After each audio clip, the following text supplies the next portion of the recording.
At Phacemag, episode 1 on Face TV. Gotta beat it hard. A heartbeat beating you in. Time to make a start.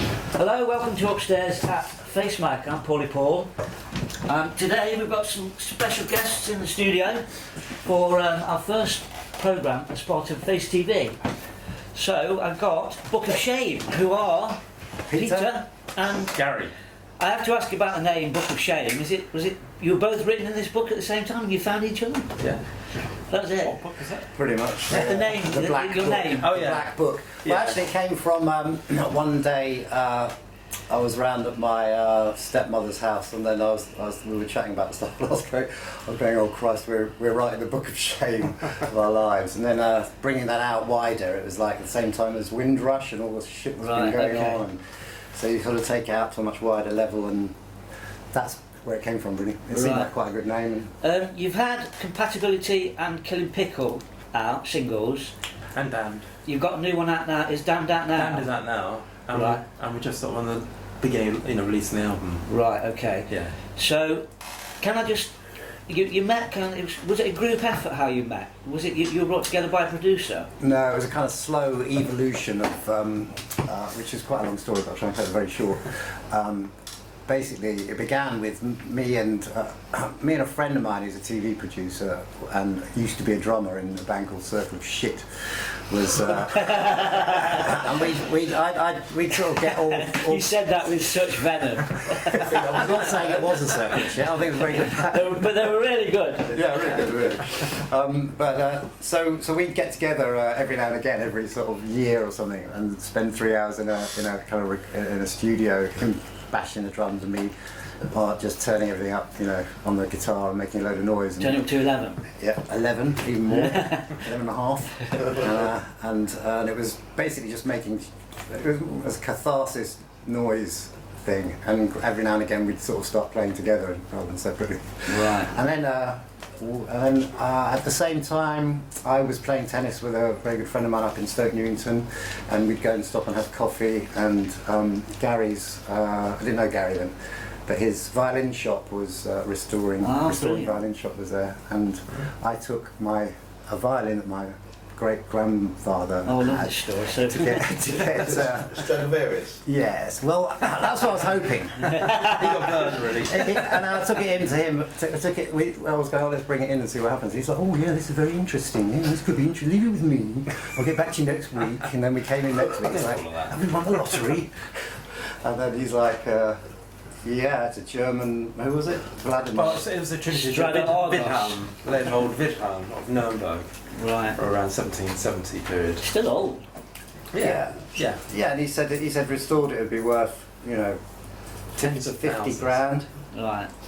Tens of So from that wonder. tenuous meeting, you started to produce. Well, then what actually happened? I believed it. What happened was that I was playing in a band. I played in lots of different bands. I Yeah, played you're in the a band- musician, aren't you? You're the film. You've got your background's film. Yeah. You're Yeah, musician. musician. So I was playing in a band called Troubadour Rose, and we were with a little label and all that sort of stuff. Anyway, I found out Peter was a filmmaker, and I said, "Would you make a video of us?" Which he said yes to. Why don't you crown me with your labor of love? Oh. And then one day he said, "Oh, do you wanna, would me and the banjo player come and play on a song he'd written in his basement?" So that's when we saw his life in the basement. Ah. What that was like. Okay. Once we I didn't got, live in a basement. No. That was the basement of my house. It was your your life in a basement. Yeah, well, exactly. I did actually spend most of the time in the basement. That's your biography. His life still is in the title. basement. Yeah, well, that's a follow-on. My head Still is. in the basement. It is in the basement. So the videos, they're brilliant. I love the videos to the tracks. Thanks. You're responsible for those. Yeah, pretty much. And I did. Well, the first one we did was Compatibility, and we hadn't filmed anything. And then I was working in After Effects. I don't really know much about After Effects, but I thought it would be a good learning curve to kind of do a project in it. And so we took loads of stills of of ourselves in Gary's back garden, and then built the whole thing in After Effects. When the sun shines through you, I see through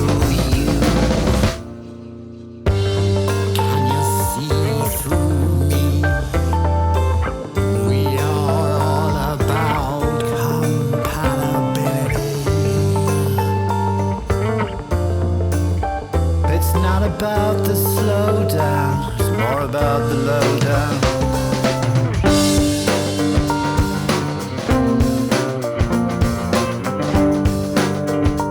Right. And the other one we did on Gary's phone, iPhone, and we just filmed that out on Hackney. Right.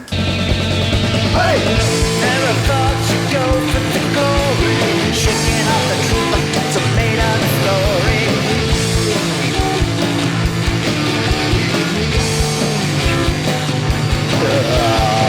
I never thought you'd go for the glory, shaking off the truth like a made-up story. Shaking off the truth like it's a made-up story. You were part of the scratch video movement, weren't Yeah, you? yeah. Back in the 80s. Yeah, yeah. That was quite groundbreaking, wasn't it? Using not archive footage. What you do is take archive footage and newsreel and films and stuff like that and re-edit it to give a different new meaning. yeah. And we were called the Duvet Brothers, and That's right. Yeah. Rick Lander, who's my the other Duvet brother, he worked at a place called Diverse Productions, and they had a really big news archive, so we used to sneak in there and raid the World library, is your go oyster, into the edit yeah. suite in the middle of the night, you know, and he'd lock up from work. He was an engineer there, so he'd lock up and then go and meet in the pub and then come back and get into the edit suite and do the scratch video from there.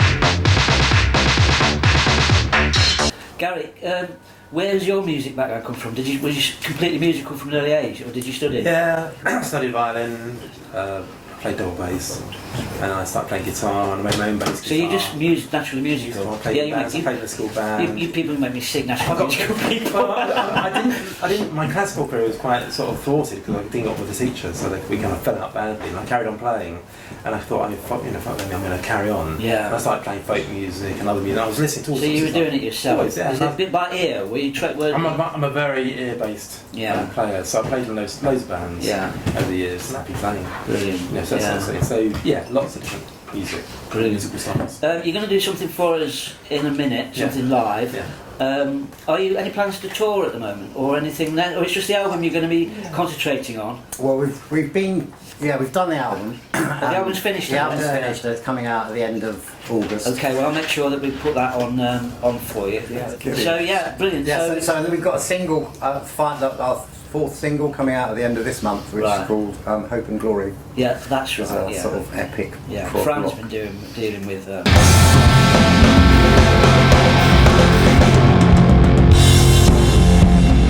Everything's changing.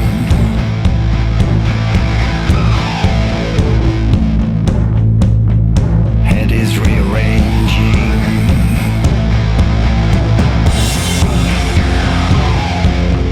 Spine is realigned.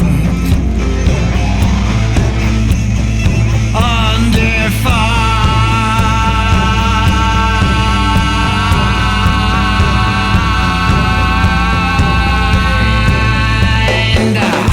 well, I'm walking the streets and I'm feeling disabled. I'm stumbling through doors and I'm falling on tables. I'm climbing the walls. It sounds like a fable. In slow motion.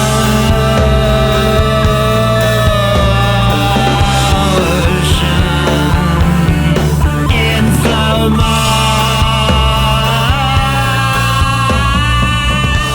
motion. Brilliant. So after that, maybe you. Yeah, well, we were working on sort of getting a band together because it's just me and Pete. Right. And we had a few, friends and things come play on it. Fergus on drums. Amazing drummer. Top drummer. And BJ Cole was on one track, playing slide guitar and stuff. So we're starting to see who can come and getting a band together. We're rehearsing. And Do you prefer play? I'm sure there was, is it Rico, somebody a producer, Yeah. quite an acclaimed producer, worked with Depeche Mode. Yep. And Adam Ant's name too. Yeah. And has he been doing your production, or has he been helping? Or yeah, it's been great help. Yeah. Are you technical with it? Can you do your hands on? We with put it all together. Yeah. We put it together, on Logic, and then send him all the files. And he lives in LA. And then right, he comes, okay. and that's what actually Isn't it crazy inspired how us you to can keep work it. with- I know, it's brilliant. I mean, Bernie and Elton have been doing it for years, but now everybody can. You can. So he does stuff and sends it back and changes things. And so we had another friend, Barney, wasn't it, who we send stuff to sometimes just for ideas, and he's really interesting what he brings to it. He's a more electronic musician. But Rico was actually why we kept going, really, because we did one track with him, and then he sent it back, and it's like, wow, fucking hell, this is like real. I have to mention your wife's veggie curry. Is it your wife's veggie curry? Yeah, I read it in the press notes.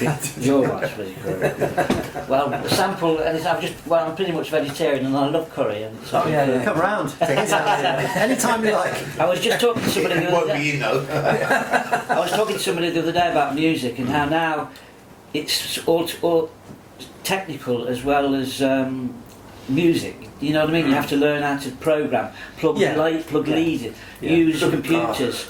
Do you know what I mean? Yeah, we've got to. I mean, we've actually, I've been in a bit on it myself for a few years, but basically that's Logic, playing from scratch. And then we had a problem of trying to convert that into Cubase and other things other people were using, and Pro Tools, and we kind of taught ourselves how to do it, but we're not they're That's playing to like, we just do it. We try and do it as quickly as we can. Well, that's the beauty of today. That's how I started my magazine. Yeah. You just learn as you go. Yeah. And it's about just keep going. You learn by mistakes. There's not many people really want to help you that much. No. You've got to just do it yourself. When you hit a brick wall, you turn around and go down another road. Do you know what I mean? It's a punk ethic. Yeah, It is. It is, definitely, yeah. But I mean, there's no, experience is the It's thing. key, yeah. It's the key, and that's why Rico came in and could do all this stuff to it. And, Yeah. I mean, amazing things he was doing with all the kind of Do harmonies. you think that the producers still got that massive importance, like Phil Spector's or even George Martin? They were actually, what they gave to a piece of music.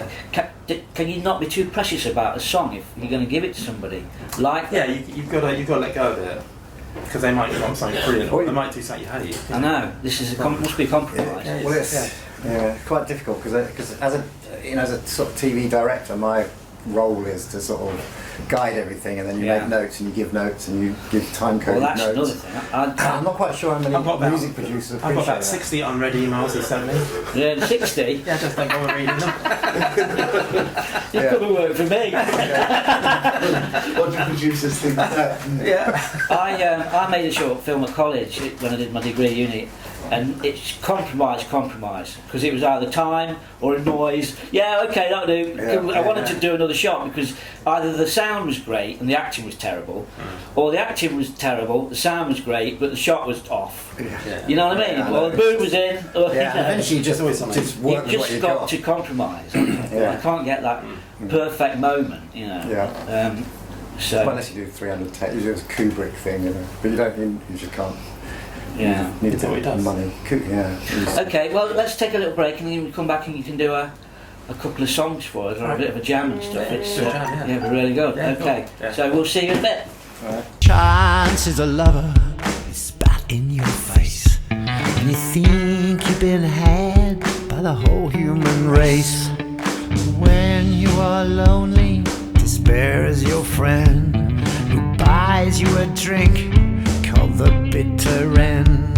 And you're damned if you didn't, and you're damned if you do. No more crap, I'm gonna pack my sack and chill.